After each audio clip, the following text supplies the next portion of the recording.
El propósito en esta inmersión profunda de hoy es abrir directamente unos archivos médicos procedentes de 1948. La misión es examinar de cerca un caso clínico absolutamente imposible. Y verdaderamente imposible, ¿eh? Hablamos de un evento documentado que simplemente fracturó toda lógica biológica. Exacto. Un caso que hasta el día de hoy sigue desafiando los cimientos mismos de la medicina moderna. Así que para la mente curiosa que disfruta de estos misterios analizados con rigor científico, prepárense. Nos trasladamos a la ciudad de Asunción, en Paraguay. Mes de agosto de ese año. Así es, agosto de 1948. El escenario específico es la clínica particular del doctor Juan Ceneto. Al abrir este expediente, nos encontramos con los registros de una mujer llamada Dorotea Caballero Aranda. Y lo que detallan estos documentos desde la primera página es una situación límite. Totalmente. Es una atmósfera de tensión absoluta. De esas donde el reloj avanza de forma implacable y el tiempo de vida se escurre segundo a segundo en una habitación de hospital. Para comprender realmente la magnitud de lo que revelan estos registros, es absolutamente necesario situarse en la realidad clínica de esa época. Aunque para ser justos, los hechos que relatan estos documentos serían casi igualmente devastadores en un quirófano contemporáneo. Sin duda, Dorotea Caballero Aranda no era una paciente joven. Los expedientes la describen como una mujer de edad avanzada que ingresa de urgencia presentando un colapso generalizado. Vamos a desglosar esto con el mayor detalle posible, porque la brutalidad de la sintomatología descrita en los archivos es aterradora. Imaginen el escenario clínico. Y hay un dato vital que condiciona toda la historia desde el principio. Hablamos de una paciente cuyo sistema circulatorio ya presentaba una extrema debilidad cardíaca previa. Claro, ese detalle no es menor. Para nada. Ese solo detalle convertía cualquier intervención invasiva o cualquier intento de cirugía mayor en una sentencia definitiva. O sea, el cuadro clínico documentado incluye un dolor abdominal agudo, un dolor absolutamente insoportable que no cede con nada. Acompañado además de vómitos constantes y violentos. El cuerpo entra en un estado de parálisis digestiva total. Para quienes escuchan es fundamental entender el nivel de agonía que esto representa. El dolor no da tregua. La distensión del abdomen aumenta minuto a minuto. Y es visible a simple vista. Exacto, visible a simple vista. El agotamiento físico es absoluto. Es un cuerpo que literalmente se está rindiendo. Digamos que es un sistema colapsando en tiempo real. Revisando las anotaciones meticulosas del Dr. Neto y de su equipo de guardia, el diagnóstico se establece con una certeza clínica innegable. ¿No había diagnósticos diferenciales complicados ni vidas? Ninguna. Era una obstrucción intestinal aguda y completa de carácter mecánico. Espera un momento, para quienes no tienen un título en medicina médica, ¿qué significa exactamente en estos registros que sea de carácter mecánico? Excelente pregunta. En términos médicos, una oclusión intestinal mecánica significa que hay una barrera física real, un bloqueo insalvable y tangible en el tracto digestivo. ¿Como un obstáculo de concreto en una carretera? Tal cual. Nada avanza. Ni alimentos, ni líquidos, ni gases. Y la progresión de esta parálisis desencadena consecuencias fatales a una velocidad vertiginosa. Porque la presión interna aumenta. Exactamente. Al detenerse el flujo y aumentar la presión interna de los intestinos, las paredes de esos órganos pierden su irrigación sanguínea. La sangre simplemente ya no llega. Y ahí es donde entra la necrosis. Así es, el tejido comienza a morir por asfixia celular, de forma acelerada. Ese es el proceso conocido como necrosis. Y a esto le sigue de manera casi inmediata la amenaza inminente de una peritonitis. ¿Qué ocurre cuando esos tejidos muertos, digamos, se rompen o se perforan? Esa es la mecánica del colapso. La peritonitis es la infección masiva, tóxica y letal de toda la cavidad abdominal provocada por esa perforación. Todo el contenido intestinal se derrama en el interior del cuerpo. Y una vez que eso ocurre, sobre todo revisando las herramientas médicas de 1948, ¿no hay vuelta atrás? ¿Es letal? Lo cual nos lleva directamente a la encrucijada más dramática que detallan estos expedientes. Si el diagnóstico era tan claro, la reacción lógica sería llevarla a un quirófano de inmediato, retirar ese bloqueo físico de urgencia. Pero la complicación principal era ese estado de salud previo que mencionábamos. La debilidad cardíaca extrema. Así es, la edad avanzada y el corazón severamente debilitado de Dorotea creaban un callejón sin salida absoluto. En la medicina de esa época y en la actual, ante una obstrucción mecánica completa, la solución obligatoria es abrir el abdomen. Hay que cortar y extraer manualmente. Exacto. Resolver el bloqueo con cirugía mayor. Pero los médicos determinan, tras los exámenes en la clínica, que llevar a Dorotea a un quirófano equivalía, en términos prácticos, a terminar con su vida en la misma mesa de cirugía. Su corazón simplemente no resistiría el impacto de la anestesia de la época, ni el shock inmenso del trauma quirúrgico. En absoluto. La conclusión clínica de todo el equipo fue unánime y demoledora. La muerte era inminente e inevitable. Operarla era matarla en el acto. Y no operarla era dejar que la obstrucción siguiera su curso natural hacia un final agónico. No existía ninguna opción terapéutica viable en esos registros. Y los documentos muestran de manera escalofriante cómo el cuerpo de Dorotea comenzaba a mostrar los signos irrefutables de ese final. Se anota un término clínico muy específico en los archivos. Uno de esos términos que hielan la sangre cuando uno los lee. El doctor Neto anota que la paciente ya presentaba facies hipocrática. Y para quienes siguen esta investigación clínica, ese es un indicador devastador. Totalmente. La facies hipocrática es un concepto reconocido desde la antigüedad clásica por Hipócrates. Es de manera directa la transformación física del rostro que precede inmediatamente a la muerte. Para visualizar el caso, que es exactamente lo que cambia en el rostro según los manuales médicos, es una serie de cambios muy marcados. El cuerpo está redirigiendo la poca sangre que le queda hacia los órganos vitales y abandona los tejidos superficiales. Un mecanismo de pura supervivencia. Exacto. Entonces, los ojos se hunden profundamente en las órbitas, las sienes colapsan, la nariz se afila y se vuelve fría. Y la piel, me imagino, adquiere una textura distinta. Adquiere una tensión extrema. Se vuelve pálida, terrosa y se cubre de un sudor frío y pegajoso. Cuando un médico observa la facies hipocrática, sabe sin lugar a dudas que el organismo ha comenzado a apagarse de forma irreversible. Es literalmente el colapso total manifestándose en el rostro. Así es, un colapso sistémico. Y es en este punto exacto donde la ciencia médica choca de frente contra su propio límite infranqueable. Los expedientes narran aquí el momento más tenso que se puede vivir en la clínica del Dr. Neto. Ante la imposibilidad absoluta de operar, los médicos toman la decisión más difícil: abandonar la habitación. Se reúnen con la familia en los pasillos de la clínica para entregar el peor de los pronósticos. Informan con toda la crudeza que la ciencia ha sido derrotada. Les explican que el daño interno es letal y que lo único que queda por hacer es esperar el desenlace final. Dan la opción de que la paciente pase sus últimas horas en la cama de la clínica o trasladarla a su domicilio para que fallezca allí. Es un abandono terapéutico total. Pero está éticamente fundamentado en la certeza clínica de que cualquier intervención adicional solo añadiría sufrimiento innecesario. Es un escenario de impotencia absoluta. La maquinaria médica se detiene porque ha chocado contra un muro biológico imposible de derribar. Y una muerte que era 100% segura. Aquí es donde se pone realmente interesante. Porque ante este pronóstico de muerte inminente, la familia de Dorotea toma un camino diferente. Se niegan a sucumbir a la desesperación pasiva. Impulsados por una devoción muy arraigada en la cultura de Asunción, inician un acto de fe en medio de esa madrugada de agosto.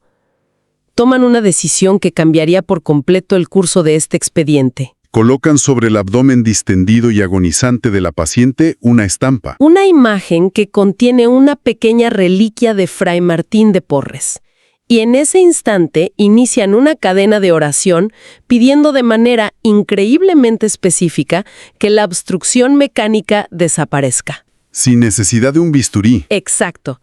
Piden que desaparezca físicamente sin cirugía. Y aquí es imprescindible analizar esa reliquia con total objetividad dentro del contexto del archivo. Los documentos especifican que se trataba de una reliquia de tercer grado. Lo cual tiene un significado muy particular. Claro, en esa época y hasta hoy, esto no significaba poseer restos óseos o material biológico. Las reliquias de tercer grado eran por definición pequeños fragmentos de tela común que habían sido puestos en contacto físico directo con la tumba de Fray Martín en Lima. O sea, un objeto que adquiría su valor únicamente por haber tocado la piedra de la sepultura. Exactamente. Estas porciones de tela se adherían al reverso de una estampa. Y desde el punto de vista del peritaje posterior, el acto físico de colocar este objeto exactamente sobre la zona anatómica colapsada... Sobre ese abdomen al borde de la peritonitis. Sí, eso tiene un peso procesal enorme para la evaluación institucional que ocurriría después. Para quienes analizan esto con nosotros, intenten visualizar esa madrugada en Asunción, una ciudad antigua en pleno invierno sudamericano, sumida en el silencio total. La habitación de la clínica, donde el único sonido es una respiración cada vez más superficial. La paciente entra en un estado de sopor profundo, un letargo muy cercano al coma, que es simplemente la progresión natural de su cuadro terminal. Pero entonces, bajo esa tenue luz, ocurre un giro que desafía cualquier explicación racional. Durante esas horas exactas de oscuridad. Ocurre una mejoría súbita que hace añicos las reglas básicas de la fisiología humana. Y este es el dato crítico de los expedientes, el núcleo duro. La desaparición de la obstrucción mecánica ocurre de forma instantánea y completamente espontánea. Lo cual contradice toda la patología previa. Totalmente. Una oclusión mecánica es un problema de arquitectura física interna. No es una inflamación pasajera. Es como una tubería obstruida por un bloque sólido. Y ese tipo de bloqueos no se disuelven por sí solos en cuestión de minutos. Jamás. Requieren sin excepción extracción o reparación manual externa. Sin embargo, los registros detallan que el bloqueo desapareció sin ninguna intervención quirúrgica o farmacológica. Me estás diciendo, basándonos puramente en los documentos, que un bloqueo físico sólido simplemente se desvaneció de la nada. Así es. Literalmente se desvaneció. Las notas clínicas reflejan que Dorotea despierta de ese estado precomatoso de manera repentina. De un momento a otro ya no hay agonía en su rostro. Sorprendentemente, con una lucidez inexplicable, pide agua y exige alimento. Todos y cada uno de los signos físicos de la obstrucción severa se desvanecen en cuestión de horas. Es un retroceso sintomático radical. Totalmente radical. La inflamación extrema cede por completo. Los ruidos intestinales que habían estado ausentes regresan de golpe indicando función digestiva normal. Y hay un detalle vital en el archivo. ¿La desaparición de los vómitos? Exacto. Los vómitos estercoráceos desaparecen. Para nuestra audiencia, basta decir que este vómito ocurre cuando el sistema digestivo retrocede y el contenido del intestino grueso busca salida por la boca. La señal inequívoca del colapso total. Y desaparecen sin dejar el menor rastro. Es una reversión biológica que no encaja en ningún modelo anatómico conocido. Una recuperación así, incluso si hubiera sobrevivido a una cirugía milagrosa, requeriría semanas de cuidados intensivos. Sueros, antibióticos, reintroducción lentísima a los alimentos. Claro. Pero aquí, según los registros, la recuperación total ocurrió en el transcurso de una sola noche, de forma espontánea. Y así llegamos a la mañana siguiente. El sol sale y el doctor Juan C. Neto regresa a la habitación de la clínica. Su expectativa lógica y estadística era encontrar un cadáver. Iba preparado mentalmente para certificar el fallecimiento. En su lugar, al abrir la puerta, se encuentra a Dorotea Caballero Aranda, sentada en la cama, lúcida, estabilizada y conversando. Han pasado menos de 12 horas desde el pronóstico de muerte inevitable. Y el testimonio que deja plasmado bajo juramento es contundente. Cito el documento directamente. No existe explicación biológica para que una obstrucción de esa naturaleza se disuelva en minutos. Lo fascinante aquí es cómo responden las instituciones frente a un suceso que rompe todas las reglas de la naturaleza. Porque las instituciones son profundamente escépticas en estos casos. Sumamente escépticas. No aceptan estos eventos basándose en la emoción de la familia. Inmediatamente se activa un proceso de peritaje muy riguroso. Nos encontramos en la década de 1950. Así es. La diócesis de Asunción inicia una investigación de tipo forense y legal. Recolectan meticulosamente 12 testimonios jurados. Una investigación donde asumen el rol del abogado del diablo, buscando probar que no fue un milagro. Correcto. Y no se limitan a la familia. Toman declaración bajo juramento a todo el personal sanitario, las enfermeras, médicos, residentes y testigos presenciales que observaron el estado agónico el día anterior y la recuperación fulminante. Todo documentado sin margen de error. Y ese voluminoso expediente viaja directamente a Roma para el escrutinio de la Sagrada Congregación de Ritos. En el Vaticano. Y allí interviene la consulta médica, un panel compuesto por 5 médicos especialistas de alto nivel. Científicos evaluando biología, no teólogos. Su único mandato institucional es buscar cualquier fisura lógica, un diagnóstico alternativo, un efecto retardado de algún medicamento, cualquier explicación natural. Y el veredicto al que llegan tras revisar cada página de Asunción es unánime. Dictaminan que la curación de Dorotea fue, en el latín técnico del documento, quod modum. Ese término aparece constantemente en los registros. Para quienes nos escuchan, ¿qué implica que este panel clasifique la curación como quod modum? Es fundamental. Significa literalmente por el modo. La comisión establece que, aunque algunas enfermedades graves tienen remisiones a largo plazo, el modo exacto en que sanó Dorotea es científicamente inexplicable. O sea, no es solo que sanó, sino cómo sanó. Exactamente. Fue una curación instantánea, completa y duradera. Y lo más importante, ocurrió sin mediar absolutamente ningún tratamiento terapéutico eficaz. Sanó a una velocidad que la biología humana es incapaz de ejecutar por sí sola. Bajo ninguna circunstancia natural conocida. Y si conectamos esto con el panorama general de los procesos de canonización, entra en juego un elemento jurídico vital. ¿El vínculo de intercesión? Así es. Para validar formalmente el expediente, la Iglesia requiere evidencia legal de que la curación ocurrió al invocar de manera exclusiva la ayuda del candidato a santo. Y es aquí donde esa estampa con el trozo de tela cobra una importancia legal y procedimental absoluta. Tal cual. El uso de ese objeto colocado directamente sobre el abdomen probaba ante el tribunal que no era una oración genérica. Pedía la intercesión directa de Fray Martín de Porres. Replicando un patrón histórico fascinante. Porque San Martín curaba mediante el contacto físico en vida, tocaba a los enfermos o aplicaba paños sobre sus heridas. Los devotos en Asunción, al colocar la reliquia, replicaron ese gesto de cercanía física, buscando el contacto directo con el epicentro del dolor. Esa continuidad atravesando siglos y continentes es asombrosa. Todo este escrutinio culmina oficialmente el 10 de mayo de 1962. Fecha en que se promulga el decreto eclesiástico validando el milagro. Y coincide temporalmente con la promulgación de otro caso extraordinario, el del niño Antonio Cabrera en la isla de Tenerife. Juntos completan los requisitos para que el Papa Juan XXIII firme la canonización ese mismo año. Elevando a Martín de Porres a los altares. Trazando una línea invisible que conecta unos trozos de tela de Lima, un milagro en Canarias y la recuperación imposible en una clínica paraguaya. Para nuestra audiencia es vital entender por qué este nivel de detalle en unos registros de 1948 cobra relevancia hoy. Es la colisión perfecta. Exacto. La colisión entre el escepticismo de la documentación clínica rigurosa y un evento que destroza las leyes de la biología. Durante su vida en el siglo XVII, San Martín de Porres sanaba a través del contacto físico directo. Se acercaba sin miedo al dolor ajeno, poniendo sus manos cálidas o paños limpios sobre los cuerpos de los enfermos. Sí. Siglos después, en la oscura década de los 50, ante un dolor insoportable, sus devotos en Paraguay replicaron de manera casi instintiva este mismo y primitivo gesto de cercanía física al colocar la estampa directamente sobre el abdomen adolorido de Dorotea.